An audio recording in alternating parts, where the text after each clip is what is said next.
There will be those perhaps who have lost their jobs, maybe even their homes. You're still eating. You're still loved. You may even still have transportation and hope. That's not chaos. What this country has done in these last years is what we foretold you would do. 3 years before that which you call the recession, I told you it would take place. It is published in the Kryon books that some of the largest corporations in this fine country would fall. That one of the largest institutes would fail, called insurance, and it did. It was number one. And these have crashed for a reason, because the old system of banking, insurance, and greed cannot stand up with a new consciousness. And in the process, the fine balance is to take them to that point, not where they will crash, but where they can still sustain the economy in a marginal way, so there isn't chaos. So there is food, and there is caring, and there is health care, while they rebuild. Give yourself another 3 years. Watch it start to improve. The rules are so new that even those that call themselves bankers don't know what to do with their money. Too new. Still demonstrations outside that which you call the exchange, showing disapproval even now with the system of greed. Watch for a balance to occur that is fairer for all. Watch for banking and insurance to start progressing to something that it always should have been, but never could achieve in an old energy of greed. Oh, also watch for some steps backwards and then forwards. For the greedmongers are always there. And they will try things to pull it backwards, to get their way. Only this you'll watch. For the first time, public outcry will create an almost instant reversal every single time they try, and that's a first. In the past, when they wanted to pass those kinds of rules so they would make more and take less from you and more from you as they deemed proper in their own minds, all they had to do was do it. And now they can't, because everyone is watching. And what did we tell you some years ago? There would come a time when everyone can talk to everybody, and there can be then no secrets. This is the key. It is the key for you in your endeavors to hold the light in this country. Will build a new system, slowly, that will then create again the kind of abundance you were used to. The unemployment rate will start going down. And you will recover. And you remember these words and the timing. And perhaps then you can look back and say, it was worth the effort. It was worth the effort. Balance yourselves, light workers, and understand what is going on. It's what you signed up for. It's why you're here. I dare you to celebrate the recession.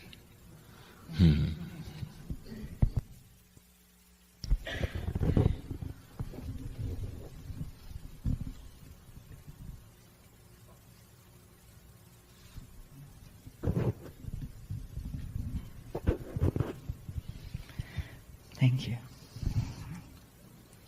So the second question is a couple of parts here. What, if any, are the physical symptoms of ascension? And am I not being spiritual if I go to the doctor? And at what point do I seek medical attention?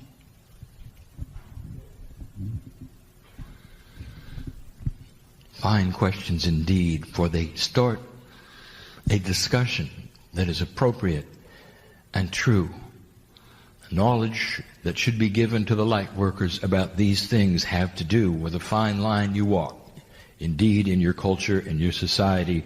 Part 1. The question about the symptoms that are physical about ascension is easy. Look for joy. Look for joy. Can you be among the ones who think it's chaotic in your economy and be joyful? If you can, that's a physical sign. Can you be joyful in the presence of chaos? Can you go to work at a company who's been cut to the quick, and you're one of the few who's left doing twice the amount of work at half the pay? And can you be joyful being there? Even though others show up and complain, can you be joyful there? That is a symptom of ascension. It is easy. It is easy. So there are those who are saying, I can't do it. I hear you. I want to take a moment and lay my hand on you. It is not that hard. When you can take the hand of Spirit, it isn't that hard. If you're going to go it alone, it is hard. And that's the difference. I can hear your tears. And that's the difference. And we pause. And I clear my partner's mind. I don't want him to feel what I see. How long is it going to take you to cross this barrier and take the hand of Spirit when it's outstretched the way it is? Invention, science, medicine on this planet has all increased in the delivery of its sophistication by design. Have you ever seen or noticed that invention on the planet happens simultaneously in many places at the same time? This would tell you, would it not, that consciousness is a field, and then when it's right for these things, they are placed upon consciousness, and many humans receive it at the same time. The invention of flight was a race to who could do it first. Almost within days, you won. Invention of the radio, all given at the same time. Even today, disputed who did it first. And so we tell you that which your doctors have, the sophistication that they have, the instruments they have, all God-given. It's a combination of going to those who are medical doctors, and that which you can do yourself. It's a combination. It always has been. It always will be. Always will be. Until that time when your DNA works at 100% and you can heal your body instantly. But at this juncture where you have DNA working at 30%, there is only so much you can do for yourself. You can start a process, and then you can have the doctor measure it.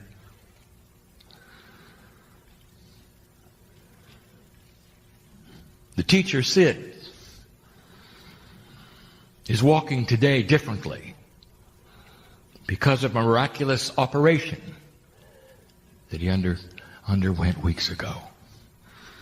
And that is not something he could have done himself. Not yet. Even the healer had to take advantage of that which was God-given to the doctors of the planet. And he is alive today, walking today, will live longer today, and be a healer in a place that needs it. Do you understand what I'm saying? In all appropriateness, use the things that your intuition will tell you you need from that which you call the medical profession which is God-given. The knowledge, the instruments, the technology, all appropriate, all for you. It's a combination. There'll be some things that you can do for yourself that used to be that which you'd go to a doctor for. Innate is going to become a sharper instrument. That is to say, it will be able to do things now with you and for you, especially chemical balance in the body that can never be done before without the assistance of drugs. There'll come a time, and not too far, where light workers will be able to only take a fraction of the insulin for diabetes. It'll be almost like a tincture in homeopathy.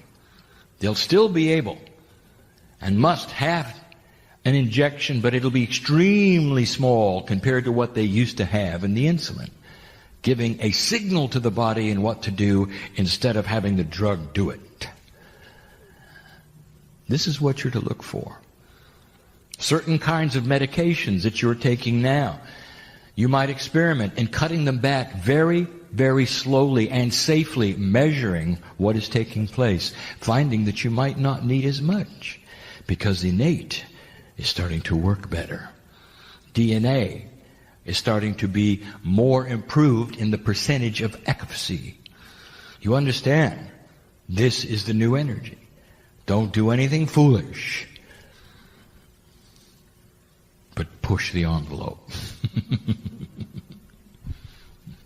The next question concerns the evolution of the human's consciousness and how it is in relationship to the rest of the universe as we evolve.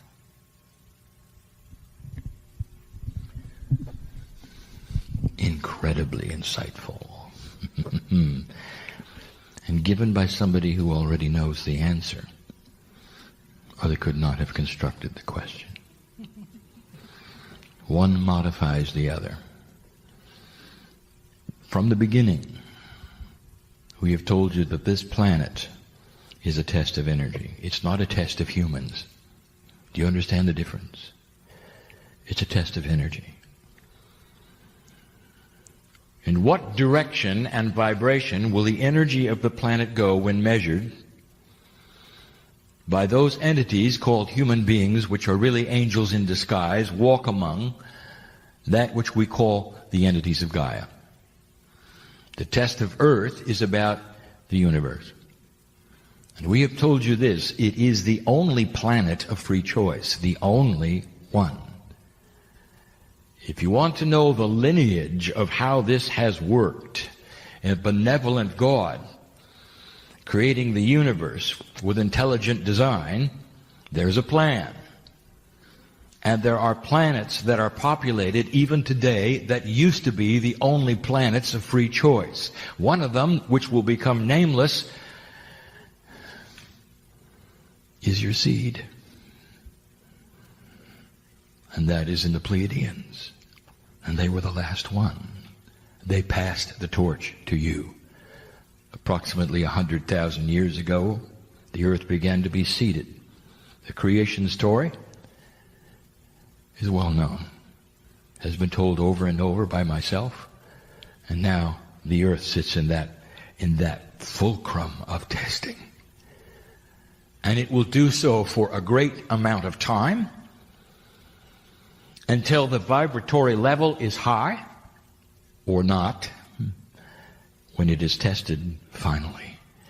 Not in your lifetime, not in the next lifetime, not in the next 10 lifetimes will this take place. There is much time left for this planet to be then measured. Let me rewind what you call your time clock, and let us go back almost 200,000 Earth years. And I want to place yourself not here, but on a nameless planet where the Pleiadians are, in the Seven Sisters. And they were on the cusp of graduation. Let me describe a planet that is at peace. Oh, dear ones, they're here. You know they are. there's a benevolent, caring seed of you. And they shine like the sun. They became quantum. They became multidimensional. They found their higher selves. And their planet had a complete and different purpose: to seed yours, to watch over yours, to make sure that the test was accurate and true. Oh, dear ones, I'll tell you something I've never said before. This is a sophisticated group. You need to hear it. It's the Pleiadians who keep the riffraff away from you. And they do a good job, so that the test will be unmolested. I told you once that this planet is hidden. That most of the planets with the kind of life that would sustain that which is like humans have two suns. And there's a reason, because two suns create a far greater chance of life beginning and photosynthesis to take place. You lost one of them. You only have one sun. So those who are looking for life are looking in the wrong place. If you want validation of this, I will tell you this. Your astronomers are looking for planets. Over 1,000 of them have been discovered so far. They've just found one with two suns. It exists, and they're going to find more. And as these things unfold, you will see the prophecies of Kryon. And the words from me are starting to make sense. Now this earth holds a test. Go back with me 200,000 years. On the other planet, in the Seven Sisters, there was indeed a graduation. I cannot explain this to you, for it's not in 3D.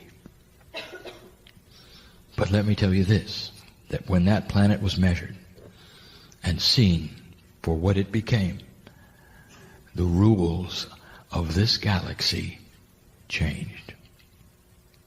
Your universe is this galaxy. Other galaxies, different rules. Other galaxies, different physics. There is no one physics for the universe. So think only on your galaxy. That which is in the middle contains energy you have not yet discovered. You have no idea what it is or why it is. It is a multi-dimensional energy that defies all physics ever known. It's far grander than a black hole. It's part of the plan.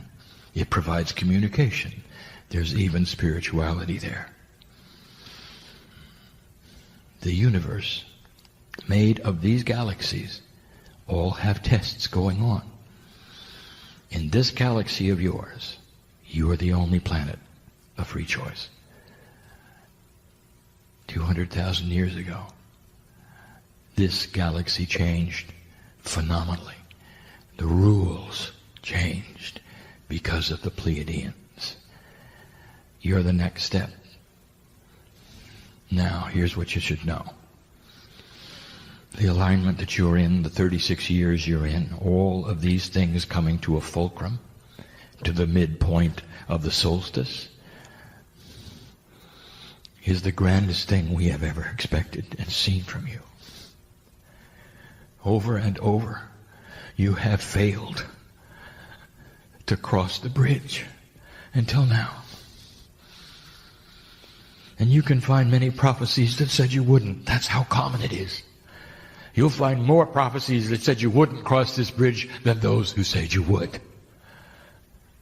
And you're sitting right in the middle of the bridge and crossing it. I speak perhaps in terms that are metaphoric, so let's clear it. My partner is saying, say it again, clearer. This planet is headed for the same place the Pleiadian planet made it. And this is the 5th try. And it's working. And you have free choice to do anything you want with it. But when the Soviet Union fell over, And when the other things that you see started to fail, that used to then promote that dark energy, including what you call the Illuminati, they're not here. Oh, they're lurking. But they're not controlling anymore. The internet would never have happened had you not had this enlightened place to put it, where everyone could talk to everyone, enhancing and accelerating this light of yours. Yes, the Pleiadians had the internet. How can I be clearer? You can take this anywhere you want to, but the ball is rolling. The relationship between you, your ascension, what you do here, the crystalline grid, affects this galaxy right in the middle and changes the rules. And right now I'm telling you, you look to be just like those who seeded you. Congratulations. And remember, it's not over. You can do anything you want with this. You can pull it backwards. Or you can keep it going. Light worker, that's why you're waking up. Kryon, you've spoken about the new earth. Can you tell us if that's been changing and where exactly is it?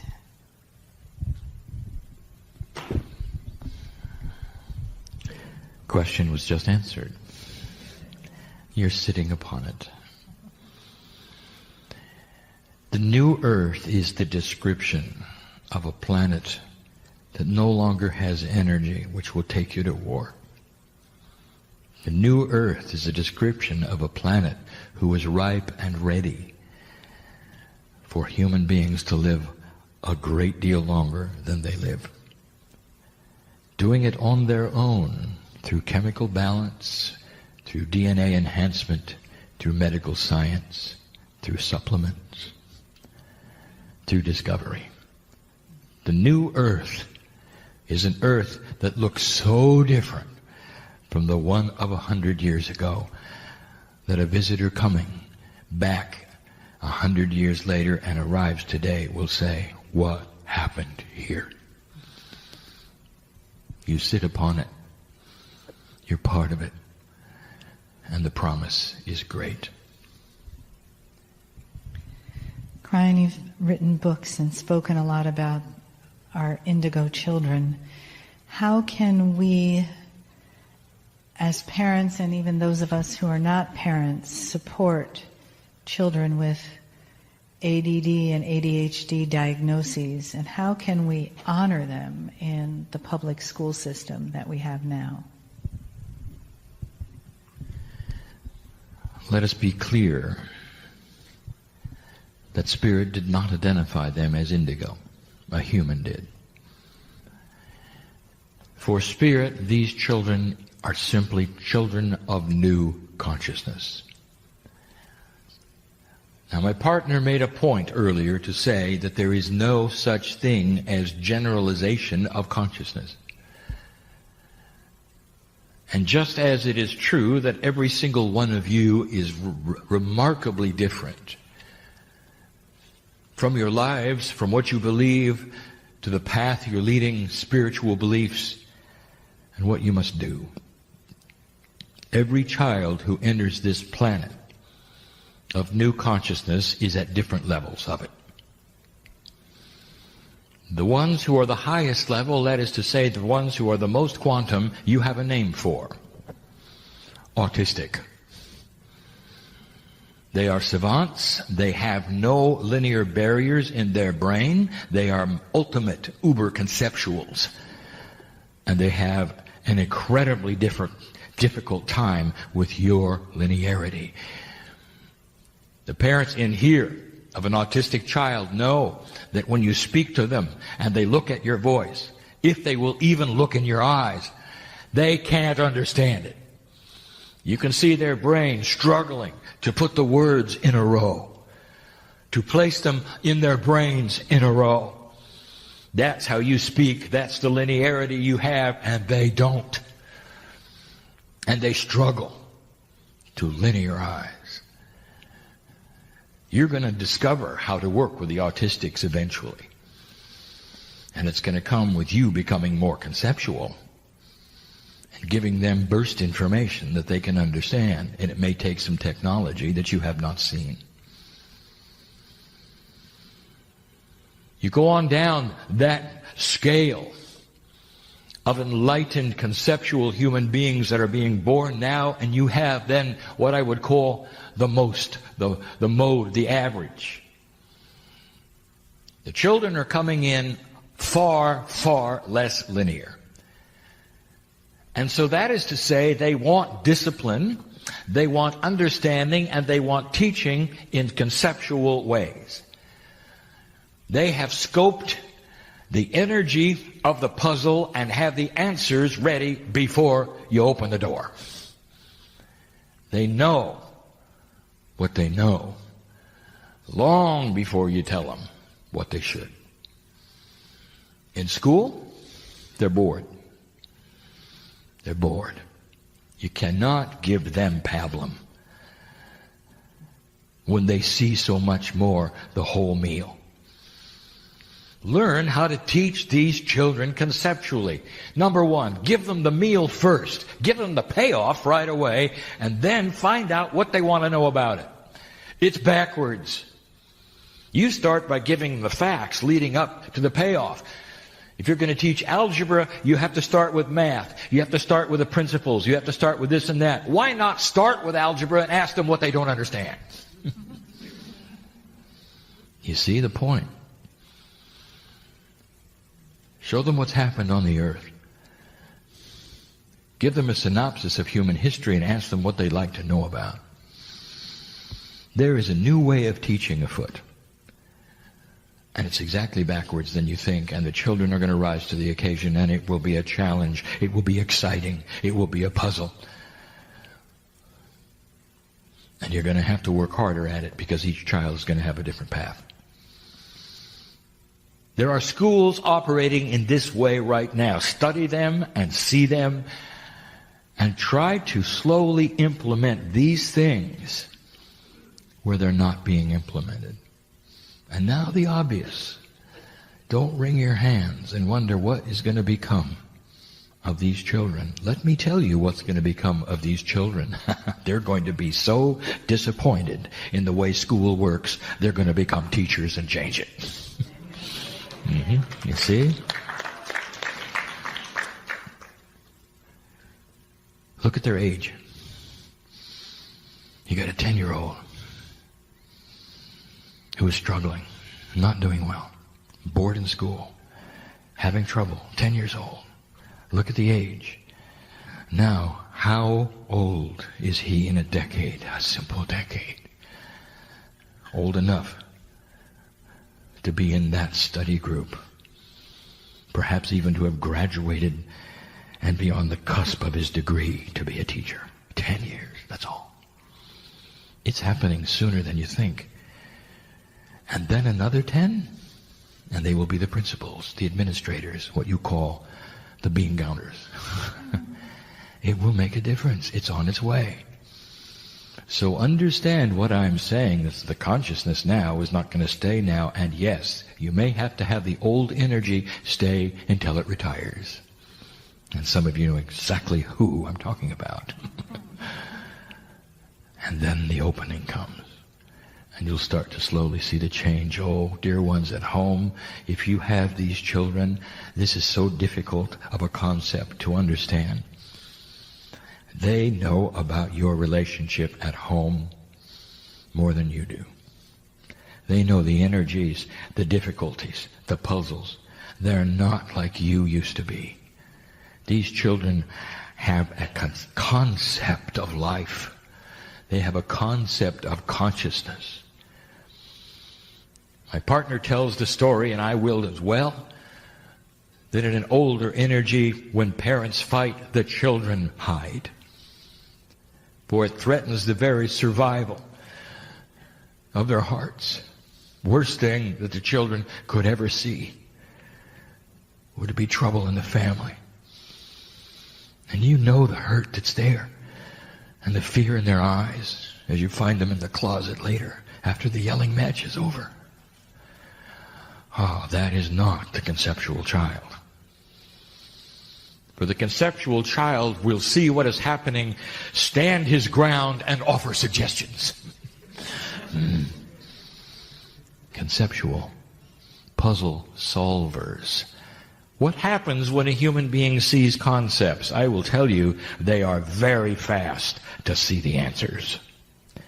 A linear human has to walk through the linearity of the puzzle, piece by piece by piece. And by the time he gets to the last piece, he's forgotten the first. And the concept may never appear. And that explains politics. That's a Kryon joke.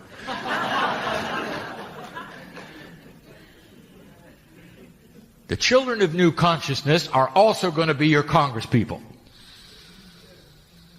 And you're going to see conceptual solutions to problems that have been hanging on the shelf, unsolvable for decades. But when the conceptuals arrive, they'll see it as a group. Bam. Problem solution. They work together. You'll still have a party system. You'll still have disagreements, all of the things you have now. But you'll have concepts you've never seen. And there'll be some of you who will slap your heads and say, why didn't we think of that before? And the reason is because you're looking at a different kind of thinking. It's more enlightened. Oh, not all of the children are enlightened, but most of them are conceptual. They have the same opportunities you do to find that which is their higher selves. They're not born spiritual any more than you are, but they're born conceptual. So that's what you can do. And the final one is this. For the teachers in this group or listening to this channel, for the teachers, you've got to look into their eyes and treat them like your brother and your sister. You can't look at them and understand and figure out how old they are, what they might know or not know. You got to look at them like a peer and explain the issue like a peer and ask them what they would do and what they need. Instead of a situation where they sit in front of you and you're the adult and they're not, and they're just going to do what they're told. That's not going to work. They know better. They pick it up right away. They will dishonor you if you do not honor them. And some of the parents have already figured that out.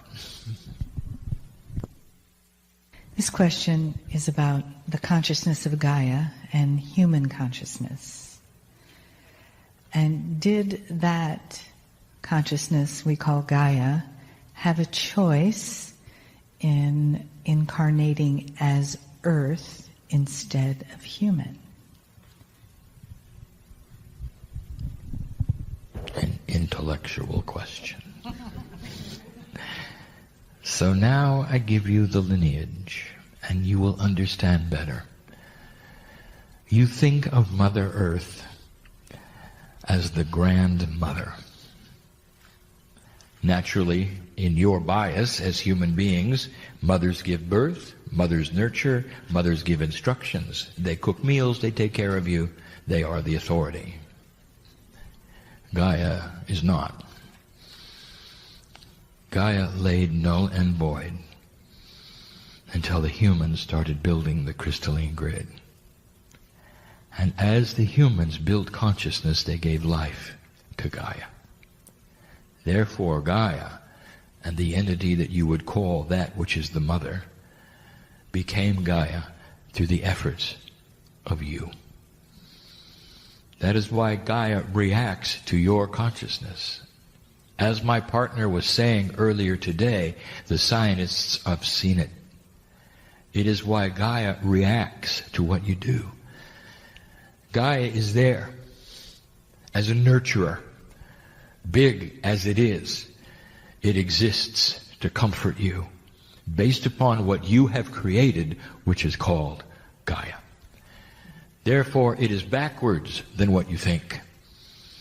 I have told you these things before, dear ones. You and I, all of you, stood and watched this planet you call Earth develop from a piece of molten dirt And in that, you and the consciousness of the peace of God's you are, put Gaia together. And as you then became humanity, you put the salt of your energy into the planet. And it then honored you. The portals of the planet are your resting places for the old souls. The cave of creation, which is that place where the Akashic record is located, beautiful for you, created for you. Therefore, it is Gaia who reflects human nature, human consciousness, the energy, and it is Gaia, ultimately, that the measurement is taken to find out how the earth is doing. Well, this is our last question we have time for. And this question comes from a clarification about what you speak about, this side of the veil or that side of the veil, and the coming and going from one to the other. And will there ever be an evolution that makes that something that consciousness and incarnations don't do, and we all become totally luminous?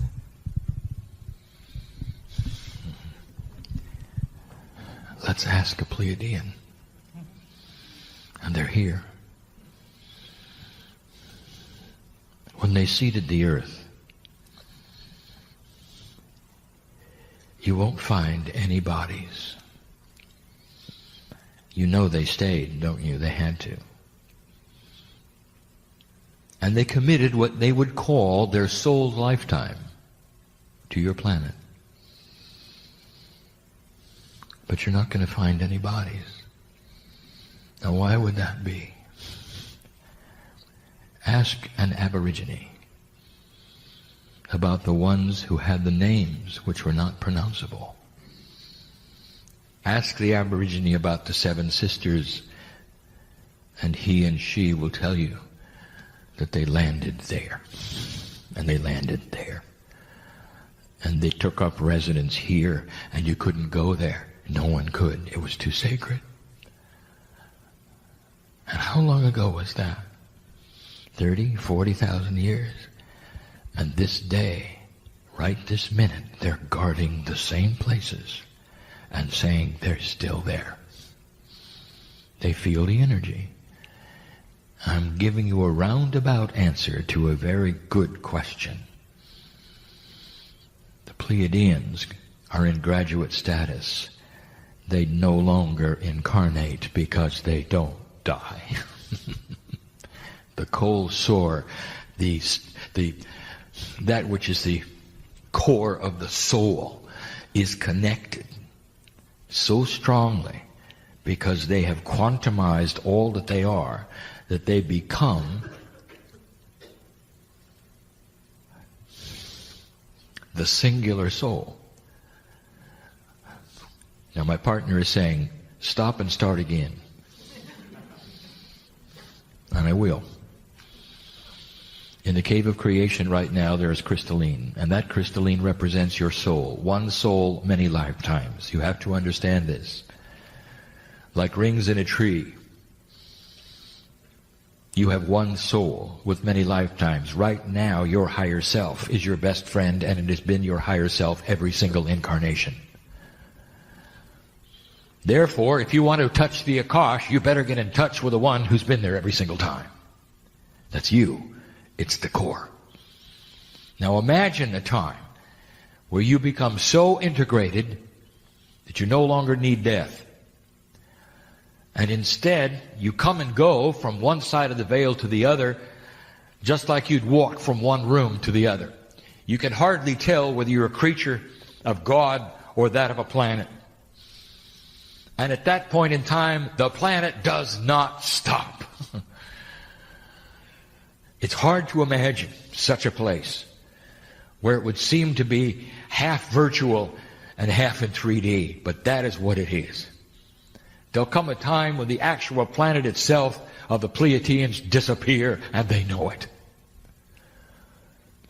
When they have elided what they have in their in their vernacular, as their Gaia becomes a high enough a consciousness, it will be just like them.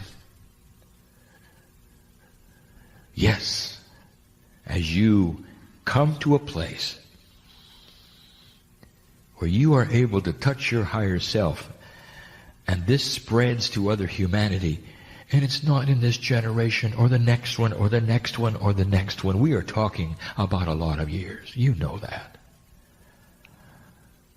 And when it takes place, and it could, just like it did there will be no death. There's 2 places on the planet right now that are very, very Pleiadian. You might say they have decided to reside there in their multidimensional states where there is no time, where they wait for you to do something. And now I present it to you. In the mountain called Shasta, they're there. Climb the mountain. You'll see them. Some of them will show themselves. They love you. You're a sister and a brother. The original teachers of Lemuria reside in the island of Kauai. And that is why that island has never been and never will be conquered by a king, by military, or government. It cannot be. For they live there. And they wait. They never died. They've been on this planet as long as the planet sustained enlightenment. 100,000 years. What are they waiting for? I'll tell you what they're waiting for. They're waiting for what you're doing right now. If you pass this 36-year timeline and plant the seeds that we think you're planting, that we see that you're planting very slowly, and sometimes what you think chaotically, you're going to cross that bridge that we said you were going to cross 22 years ago. And I promise you there'll come a day when you're going to meet them. And they're going to say to you, well done, sister. Well done, brother. And then and only then can they go home. And it won't be long past that you'll start to understand what it's like to ascend. Now that's the far future. And it's speculation based upon potential. It's not fortune telling. It's predisposed, not predestined. Big words. So let us finally return to where we started. You're going to have to balance. I told my partner to shut it out, and he did. I told my partner not to feel what I saw, so that he wouldn't come away with anything out of integrity. For it's not up to him to see those in this room who have secrets, or in trouble, or in confusion. But I see it. And I don't want to let this group of precious old souls leave this room without taking the hand that is theirs in the higher self. At least try it. And leave different. It is so available. And so difficult at the same time. For you to believe it, or believe you need it, or for some of you even to want it that bad. Fear of enlightenment is always there. Oh, shaman. Let's talk about the shaman and those in the audience. You got 3 of them, 1 credentialed. I know who's here. Think I don't know who's sitting here. What possessed you to get that namagar? What possessed you to become that which is the shamanic? And I will tell you, because this is what you did before. Only before it didn't turn out real well, if you know what I mean. And so you had to cross that bridge. And that's what you teach. How to get through the fear of enlightenment. Because old souls have made mistakes in the past when they awakened. And those in the villages saw them as different, burned them as witches, whatever. And here you are again. Witch and warlock. Shaman, holy men, holy women. I've said it before. What is the attribute of a holy man in the tribe? Do you remember? You got to live outside the tribe because you're too strange. You are shunned, so you live alone. But you're the first one they come to for help, right? Now does that ring a bell? And here you sit yet again. I want you to cross that bridge. Don't fear it. It's back, but it's back in an energy that is so different. The Pleiadians are in the room. And they're comforting you. In a way, your soul group is their children. Ancestors that are Lemurian in this room. You knew them. You saw their faces. Think of that. Cross the bridge. Don't be afraid. And here's the promise that we give you. In this new energy, you will not be seen as odd, strange, and different. You will be seen as balanced. That's the difference. Isn't it time for this? Let it begin this night in every heart here. And so it is.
Greetings, dear ones. I'm Kryon of Magnetic Service. Now, for those who have not heard this before, you'll say, well, it's just the man in the chair. Same voice, same man. So what's the deal? Why is this different from a moment ago? And did you notice he didn't prepare? And in an old energy, you would expect it. You expect a man to breathe heavily or face the right direction or do other things that will get him aligned with that which you would call the communication from the other side of the veil. You know, that's what it felt like then, even to us. I know who's here. I know who's listening.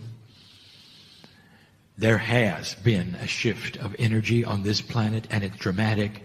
And the old soul, the one who's listening, the old soul is the one who feels it and knows it and discerns it. In an old energy, it was like you were in the other room. Alignment was necessary. And it was totally appropriate for you to align every cell in your body with a spiritual purpose, to oxygenate, perhaps even to spend time meditating before you would see a patient or anyone as a facilitator or channel in front of a group or any of these things. You had to. Because the old energy sat on you like a blanket. And then when you were done, it like snapped back. You had to work it.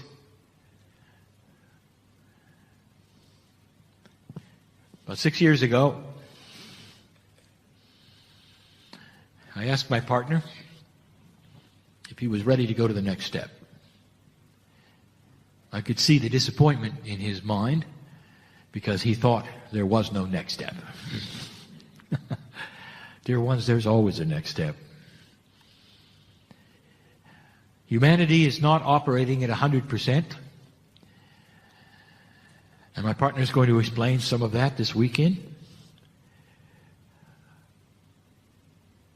But you have made it past a marker that is more than significant. More than significant. This year and last year will mark the beginning of time for you. There'll come a place in history, I don't even want to say a time, so removed from this one that will look back on you today and they will see everything in front of 2013 as survival barbarism and everything beyond 2013 as the beginning of spiritual growth for the planet. If you want to take a look at what's happening on the planet right now, politically, you will see that which smacks of old energy on all sides. Kryon is not political. Politics is your karma. It's what you do. It is how you learn as groups. And you can see that it smacks with the old energy. One against the other, punishing each other for one's integrity and one non-integrity. They don't really even have a clue. This is the planet trying to figure out what works in a new energy and what does not. And there's going to be some surprises for both sides. And we have given you this information before. This is a new energy you sit in past 2012. And now here you are in 2014. I asked my partner if he was ready to go to the next level. And he said yes. And he said, what is it? And I said, it is time to integrate God and you. So that you don't just show up for a little while and experience a spiritual attribute and then put it away. So you don't just report to a building, dress up, worship for a while, come home, take off the clothes, and experience something else. It can no longer be that way. You can't prepare to have a different countenance when you meditate. How about that one? That you got to have a walking meditation for life. When you sit down to meditate, you're simply slowing down so you can concentrate on what you already have. And that is a new concept for an energy that will support it. Did you hear that?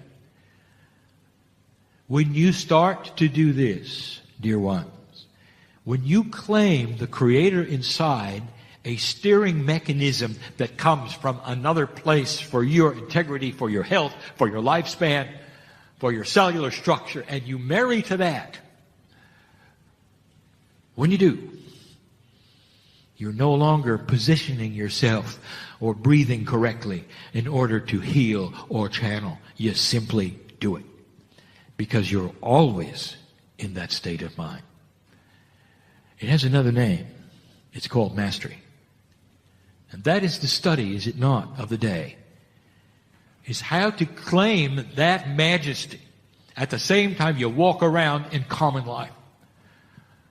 When you leave the building after this weekend and you go back to whatever it is you do, whether it's at home or at work, and many of you call it survival, to pay the bills and do this or that, it has no attribute that's different than sitting here. Claim the same kinds of direction you will out there as you do in this place, as you meditate or you listen to the channeling. Present a balanced countenance. Talk to yourselves. Selves, not selves, selves. And in the process of doing this, start to understand something is actually happening. For the cells are listening. This is how you were designed. I would like to tell you something I've not really said before. The DNA of your body has a complement of your higher self as well as your human corporeal self. And they are integrated to the degree that you wish them to be integrated in. That means that as you change your countenance, your belief, your intent, your DNA starts to change with it.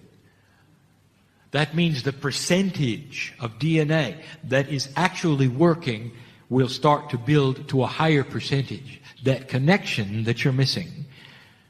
My partner will talk about that in the teaching and the lectures today and tomorrow. Your percentage of DNA for the first time in human history is open to increase. It could not before 2012.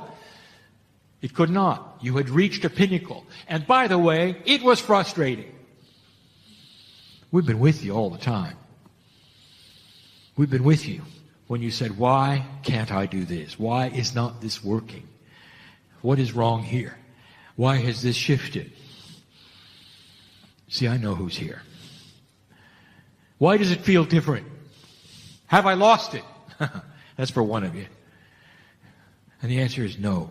You are being repositioned for an increase in your efficiency of your DNA, a spiritual handshake that is going to enhance everything you know and everything you do to a new level. Now, don't you think that's going to feel different? And the answer is yes. Honestly. Don't you think that's going to feel different? When you are in a place where there is an enhancement in everything you can do, where you don't have to prepare anymore, and where the insights will come faster and quicker, where somebody will make an appointment with you, facilitator, and when they make the appointment, you'll have a full knowledge of what they need. They won't even have to stand in front of you, and some of you already have it. That's different. This is an enhancement, and it's not going to go backwards unless you want it to. Did you hear that? So it's not something that's going to be stepped on by an old energy when you walk out of the healing chamber. I think you understand what I'm saying. I asked my partner, are you ready to go to the next level? And when he said yes, it took him 2 years. Now he doesn't prepare. Not even what you would say psychologically. He simply sits in the chair. Because in the past he used to metaphorically hold out his hand. And we would then take it, and the connection was there. And he would channel, and he would hold our hand metaphorically during the channeling. He didn't age during that time. He doesn't when he sits now. That's our promise to him. His response was, I think I'll stay and channel. It was a handhold. And when I told him to release the hand, it took him 2 years. And he said, what will I have instead? And I said, you're taking the training wheels off of your life. And we'll be with you 24/7. And you'll feel it. Instead of the crutch or the handhold, you'll know we're there. And this is what we are saying new energy on this planet is going to give you. If you're here and you're not a facilitator and you're just interested in spiritual things, there is no difference. For you still have to walk through life and it's difficult. And you still have to do all the things that everyone else has to do. You have to go to work and meet those at work who have no idea who you are or what you represent. In an old energy, dear ones, some of you were like hermits, like my partner. The less you said, the better, right? Get ready for that to change. It has to. Because people are going to come up to you and ask you, what do you have that I don't? They will see you're handling the problems of the planet gracefully, with integrity, and with peace. Without frustration, without sleeplessness, because you have gone to the next step. I think you understand what I'm saying. And the beauty of the news I'm giving you is that this energy is the one you have been waiting for, old soul. It's going to promote you, and it's not going to press against you. You are with the wind for the first time.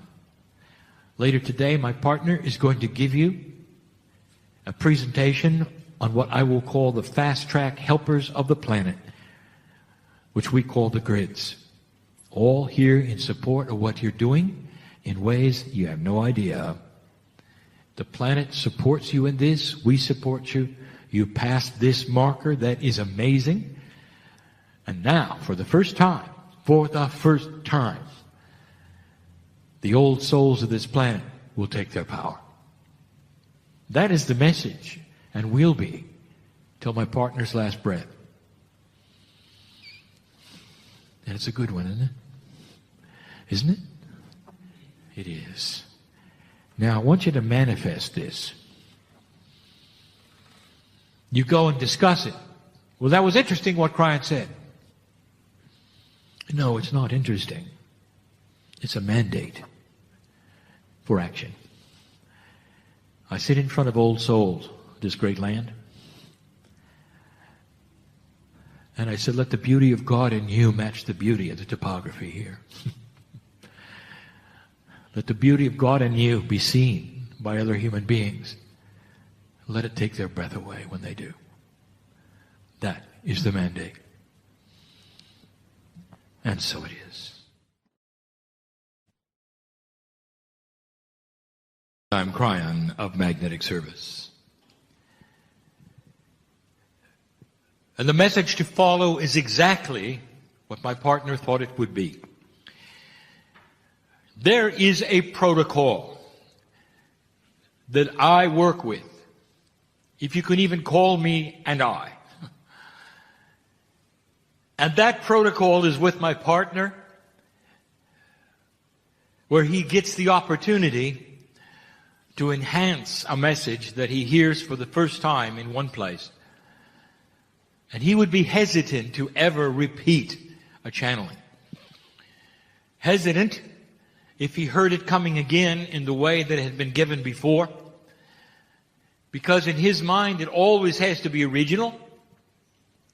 And so in order to enhance the instructions for him, we stop the recorder the first time around.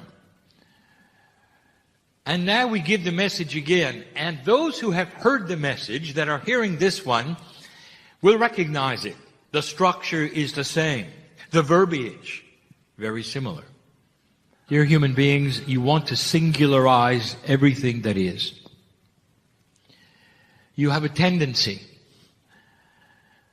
to take that which you are in your dimensionality and place it upon God. And it's not surprising, and there's no judgment. It's all you have, and your reality is your reality. And therefore, you place upon God that which you know,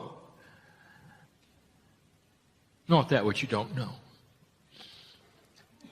But now it is up to me to give this explanation to you, again, about the human soul, which is not really human at all. Let me state this, that the creative source of the universe always was and always will be.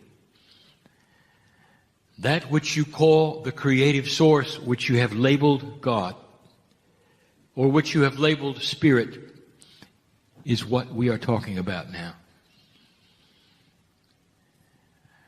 And you might say that it is comprised of pieces of all that is. And you'd be right. And even before this universe existed, it was there. It is responsible for all that exists anywhere, including the universes that existed that are before yours and coexistent with yours now, that you know nothing about. This is the creative source.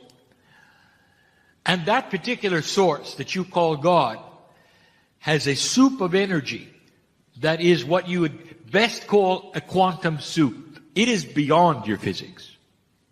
It is beyond quantum physics. It is in a realm all by itself, which is God. It is spectacular and beautiful. And you were there. You were there because you, the very core of you, is part of God. I want you to really get this straight. Can you imagine being here? Literally and able to see any part of your beautiful universe, the very creation itself. To exist in front of a supernova and watch it work and explode, and the light that existed from it, all knowing it was part of natural physics, part of the creating process, the cycles of energy. There would be no harm come to you. You would be able to see and hear everything that is seeable or hearable in any dimension that exists. Your senses would be so grand and so great you would know of things in great distances, as though they were happening all at once around you, and you would be able to separate anything, no matter where it was, and even hold an image of it. The creative source is that way. Everything that you can imagine, which is God, is bigger than you can imagine. And you were there. We only have the word you. And I'm not talking about the human you. And you know that. You are part of me. I am part of you. This is the hardest thing we will ever teach. We'll continue to teach it. The linear mind doesn't understand it. And that is also on purpose. If you could see who you were, you wouldn't stick around being who you are. It's hidden from you. Some of the teaching in the New Energy is an expansive consciousness where you are seeing more of who you are. And in that expansive consciousness, it's not just about discovery of a new biology or new inventions. It's a realization of the who when it comes to that which is in you. Imbued in every piece, every molecule of DNA, imbued in there is the Creator. It's in a way you cannot itemize, and you cannot count it. And neither can you count souls on the planet because they're not singular. The soup, which is God, becomes your soul. And this is the hard part. And before I'm done today, if you think this is confusing, just wait. Because what I have to reveal is not something that you can cognize easily. And it's not something that you are really ready to understand fully. But I want to tell you, even in your confusion,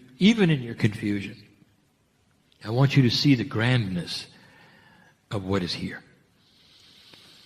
The grand thing is that you are part of the creative source. When the restraints of humanism are lifted from you, dear human being, you are God. And you are not a part of God. You are God. Because the soup of God does not compartmentalize itself and slip into human bodies with names and personalities. And that is what I want to tell you. Number one, the souls that are in you are not singular, they are part of the whole. That's easy to say, but hard to grasp. When you look at another human being and you give them the honoring of greeting the God inside, which you have often said, Namaste. You greet the God in them that is the God in you. Did you ever think they're the same soul? No. You have your soul, they have theirs. That's what you think. And it's the best you can do. Because if you combine them together, there are problems with your mind. The mind that is linear and wants your soul to be yours alone will keep you from understanding this message. And what I'm going to tell you is that when you cross the bridge of understanding, you'll understand that it amplifies things. It does not change them and subtract in their magnificence. There is no such thing as a singular soul. It is always connected to the whole. The soup of God is always in a soup. You might call it a collective if you wish. And it does not separate itself. Pieces and parts of it, if you wish to call it that, inhabit the human body and consciousness, and you identify it as your soul. My partner's teaching this year will be about the 9 attributes of the human being, and 3 of those are the soul group.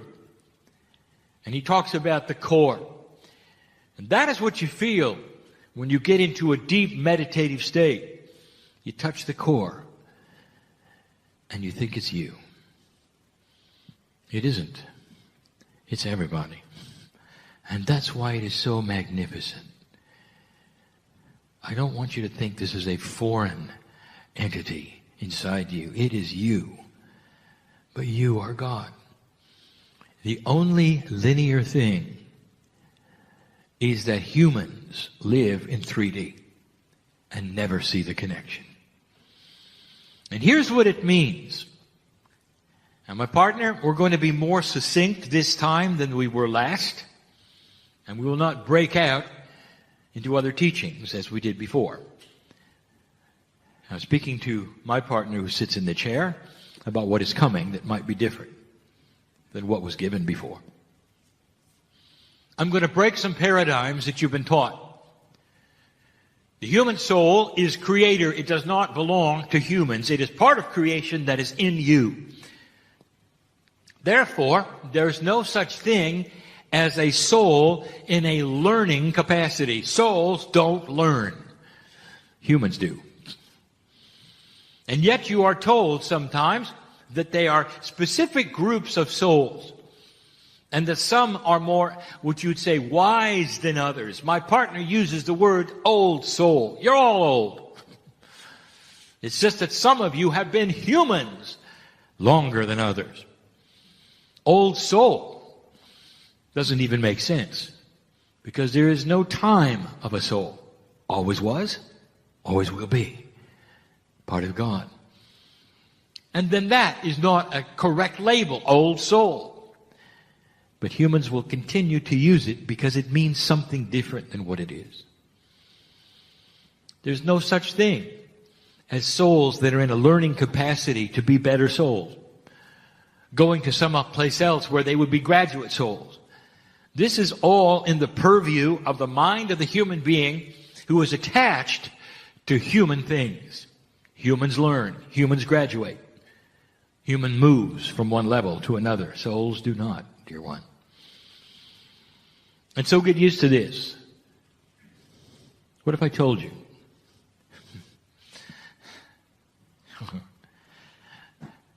Your soul is identical in its magnificence to every soul on this planet.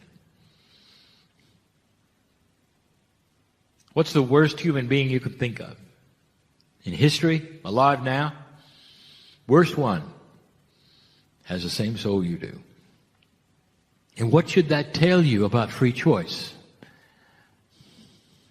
It tells you that this specific, magnificent piece of God is available at full strength, really, to any human by free choice who wishes to look there. We gave you a channel once before that said what the rules were of spirit was that we cannot intervene with free choice. We can watch you make the mistakes. We can watch you turn your back upon what is inside you that's magnificent.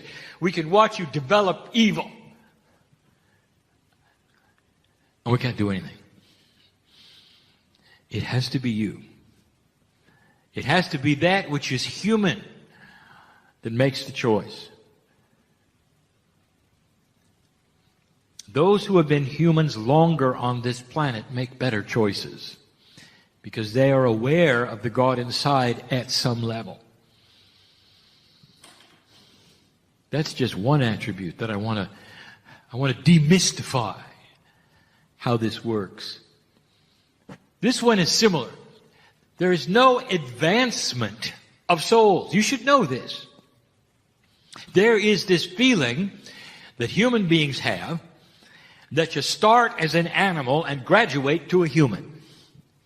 And that somehow the soul goes through certain incarnations where it is a lesser human being or perhaps in an animal in order to graduate to an old soul. Any of these things, you just name them, they're all around. That's what humans do. They make levels of advancement and importance. They place them upon God and even teach them. That diminishes the creative source. Kryon, you mean the animals don't have souls? I didn't say that. They have a different kind of what you call soul, and yes, it reincarnates, and we've told you that before, but it never crosses the barrier of animal to human, ever. It's precious and it's sacred what is inside you, human being. It belongs to your DNA and it's part of a plan. It didn't start as an animal. There are those who actually think that the smaller the animal, the lower the soul. You start as a hamster, you become a dolphin someday, and then you're a human. By the way, that's taught in places. I want to tell you, that's not the way of it at all. It just isn't. And so there is no learning, there is no levels of advancement, and there's no hierarchy. Wait a minute, Kryon, what about archangels and lesser angels? We've given that discussion before. It's only in your thinking where you put them and what you name them. That is a human attribute. It is not God. There's no management system or flow charts with God. There is no hierarchy of who is in charge of whom or what with God. It is a system that is known by all. It is beautiful and it is sacred and it is perfect. There are those scientists who've looked out into the universe and they're starting to realize it could not have been made by accident. And they are struggling with this because it is outside of the reality they have of evolution being chance. Well, it isn't. It's designed. And if you want to know why this galaxy was designed the way it is, I will tell you, it's so you could sit on this earth and hear these words. It's all about you. It really is. Everything revolves around the human being on this planet, and the animals know it at some levels. They all know it. Getting you to realize it has been slow. And now that is the task, is it not? To understand that the system supports you. You are not bucking the system. When you go outside and you look at the things you don't think you can control, the things that happen to you, the weather and all the things that you say you're just bounced around from place to place, all of them are invitations for you to change. Perhaps you know humans who have had very unfortunate lives and everything bad has happened to them. At every single juncture, dear human being, that particular human had a grand opportunity to be brought to zero and take the hand of God. And instead of turning their backs, to actually enhance their lives and understand. And they either did or they didn't. And this is the free choice. To some of you, you look at life and say, well, it doesn't make sense to me because it seems cruel, or this or that has happened to them or me. Not understanding, these have all been synchronistic turning point possibilities and potentials. And some will wallow in the grief of them, and some will take the hand of God and move forward. That are decision points we give humanity over and over, and it's not always through grief. Sometimes it's through joy and celebration. Depends upon who you are, where you've been. Old soul, you see, even I will use the word. Your soul is forever. It's unchangeable. It's perfect. It's beautiful. What do you call it? Your higher self. That's a good one. That is the self that vibrates higher than you do. The part of God. But you still want it to have your name, don't you? Did you know that the soul has no personality? There's no attributes of humanism at all in the soul. Oh, if I could really give you the picture.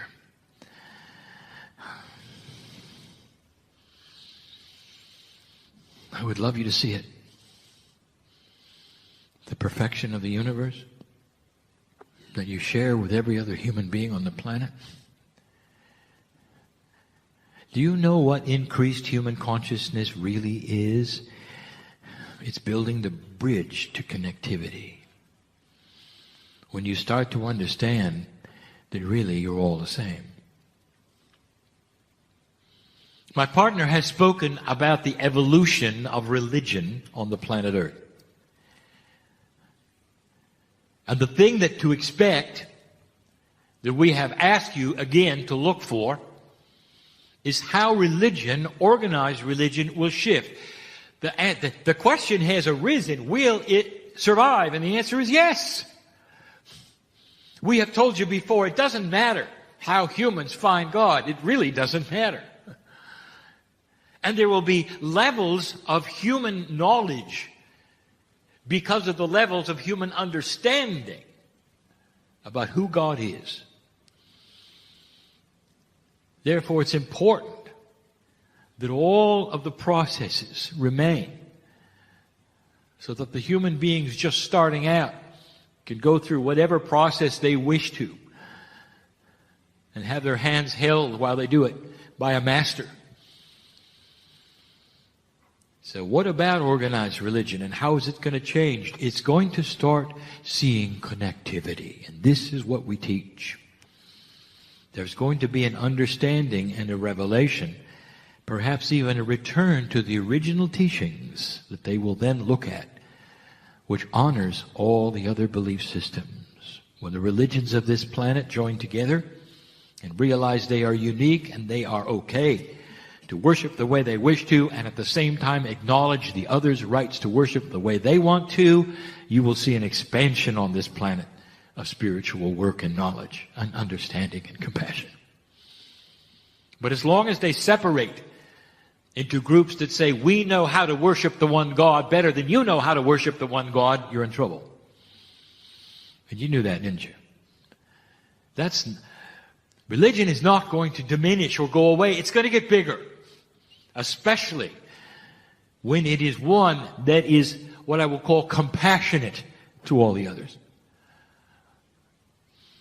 Isn't it interesting, on your planet, there is a full realization of a monotheistic God, one God. And most of the earth believe even in the afterlife. And yet, you segment yourself into thousands of pieces deciding who is right to worship the one God. That is what will change. It's about connectivity. And what I'm about to give you will challenge your perception of connectivity. We bring up the subject next, and finally, about soul sharing. You're not going to like this, dear ones, because it breaks the paradigm of your traditional thought. We'll start easy. We'll start simple, and then we'll get hard.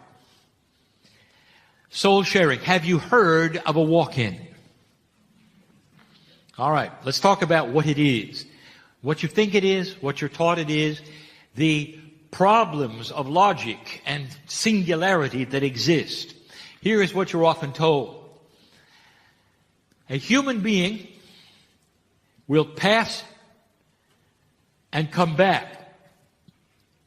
But in order to come back quickly and move over the growing up period, in order to accomplish things quicker, they will soul share at approximately the age of 8 to 13 with another soul that is grown up already. That's the walk-in.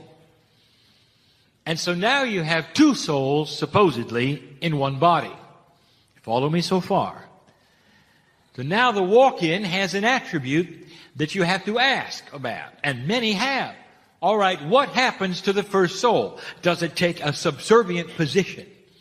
If the name is Sally and the second soul comes in, and that was Henry, it's confusing. What does Henry think about it, being in another gender with Sally? Can they exist together? Does one take a back seat? Does one go forward? Does one simply give up and go back? What is the process of this? And human beings that are esoteric wring their hands and have discussions and say, how can this be? And what do we make of it? And we sit by and we look at it and we go, what are you talking about?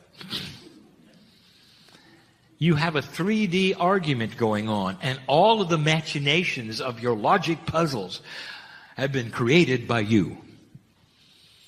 Because Henry...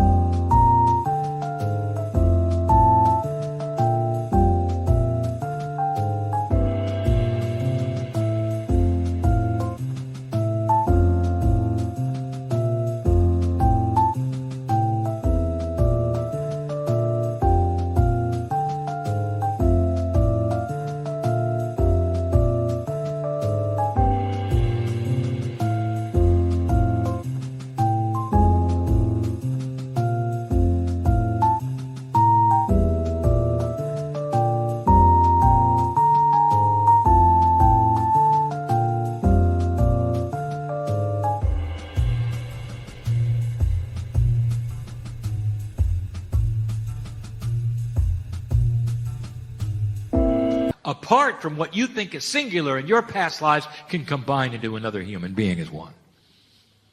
Now that's confusing. You see, it's bigger than you think. There are no puzzles to figure out with the majesty of God. A walk-in, it's very common, especially with an old soul passing and coming back quickly into one who has already grown. It is a system of benevolence, of understanding, a fast-tracking system that allows things to happen better than they would have otherwise, and taking less time. And by the way, it's often in a family. Now this is going to get worse if you're confused already. The next subject, soulmates. It's not what you think. One person meets another person, and they have a connection. And it doesn't matter. It's outside of romance, although that's there too, to really confuse things. It may be a past life as a brother, sister, mother, dad, but they know the person. They think like the person. They can have conversations and looking at each other's eyes and just being amazed. They must have spent lifetimes together in order to have this similarity of thought and thinking, of ideas, passions. There's an attraction to be with that person. Just stay with that person, because they represent something that is so special, and you call it soulmate. Let me tell you, what if I told you you just met yourself? I told you it gets spooky. What if soul sharing is something where you met a piece of yourself in another human being? And if I told you that, will you walk out of the room and say, this is not for me, this can't be for me? I want to tell you, I want you to use your discernment. If God is not singular, and you are a piece of the whole, and everybody is in you, and you are in everybody else, why is that so spooky? That you would see a piece of yourself in another human being, because that's the way soul sharing works. It's hard to describe, because you want to singularize it. Instead of seeing the glory of God in that person, you're seeing you in them. Because you have been together in one human body in the past. That's what a soulmate is. No wonder you're attracted to them. And they're attracted to you. Soul sharing cannot be explained satisfactorily to any single-digit dimensional human being. And everything that I'm doing now will simply complicate it. Let me tell you the most complicated one. And then I want to give you an example. And after that, we'll close. I have told you that there is a system of reincarnation that honors the family. And that at the very least, the system has one generation skipped for reincarnation within a family. Most of the time, it's 2 generations, but often it's every other generation. And this allows for new souls coming in to learn, and for old souls to be their children and their parents, if you see what I'm saying, and vice versa. It mixes it up, and it's helpful for both. For instance, old soul, your children are probably not, but your grandchildren are. You see where this is going? Skipping every other generation. And you know this is true. For in a generality, we will say, you know your children best, but when your grandchildren came in, you saw something in them that you recognized.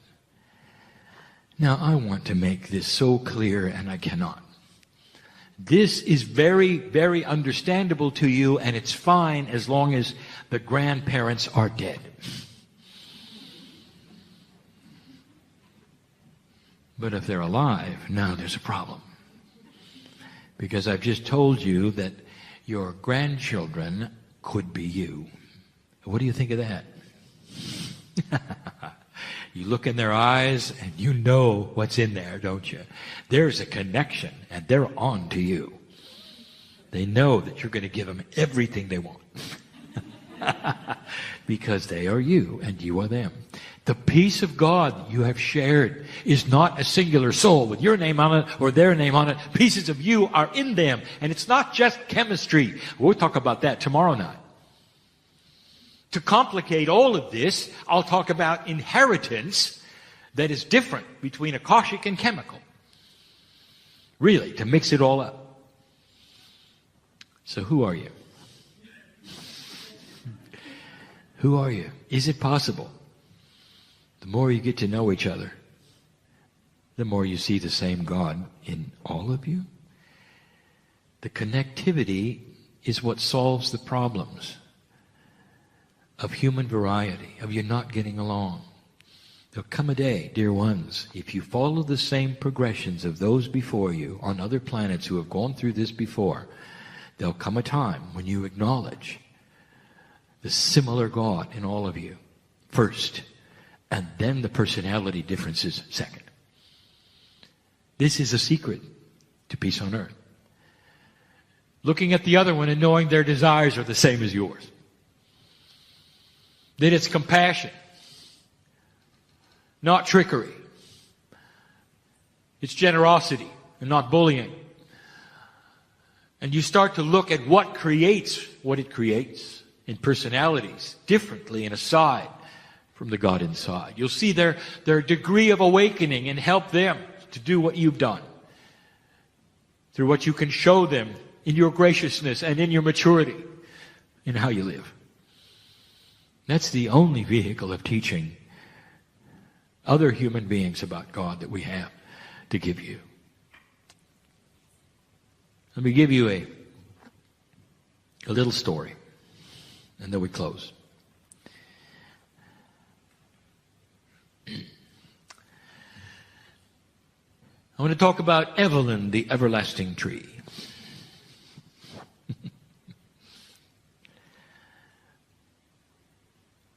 You know, parables don't make a lot of sense.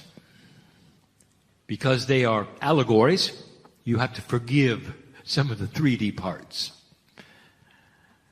And so Evelyn doesn't really exist in nature in the same way. But it's a story. And it's close enough to what nature does so that you will understand. Evelyn had an essence about her as a tree. The essence of Gaia was there, and she knew she was Evelyn. She had the consciousness of a grand plant that she was. Her purpose, her sole purpose, was to grow as much as she could and to give oxygen to the planet for humanity. Evelyn put down roots, as trees do as they grow. And she could feel her roots go down.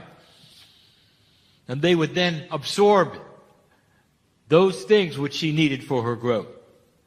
The resources of the dirt of the earth were in her roots. And she grew taller.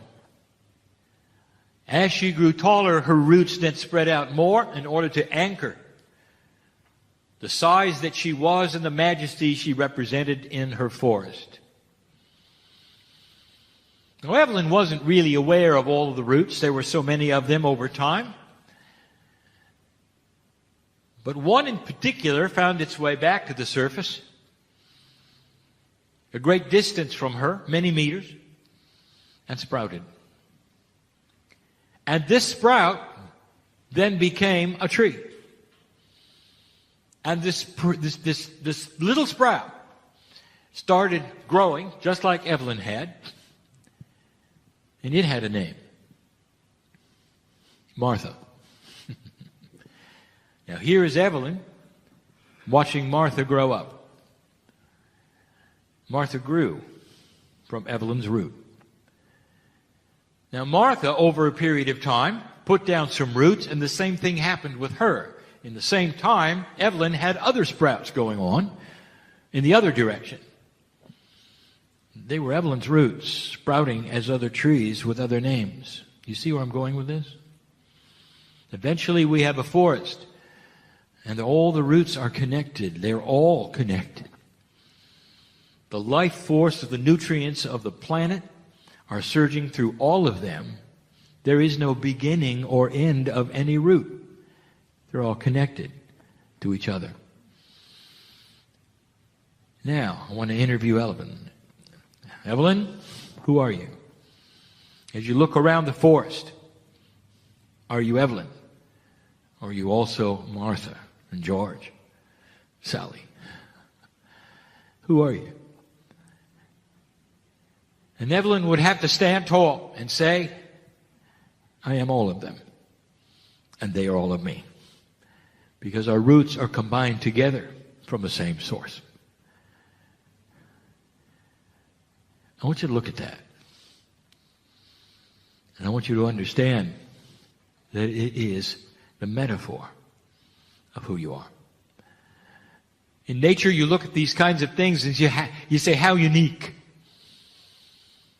You don't see it as you do yourselves, with individual personalities, lives to live, or you walk around. But it's true. Connectivity and the realization of it and the oneness that is all is going to be the salvation of humanity. But it has to start, literally start, with you understanding that the soul inside you is bigger than anything you ever thought. Now, I told you a moment ago the soul has no personality. Not like you think. But it does have an attribute. It has perfection, love, benevolence. That's what you feel. The hand of the soul, which is God, is always open to you. Always.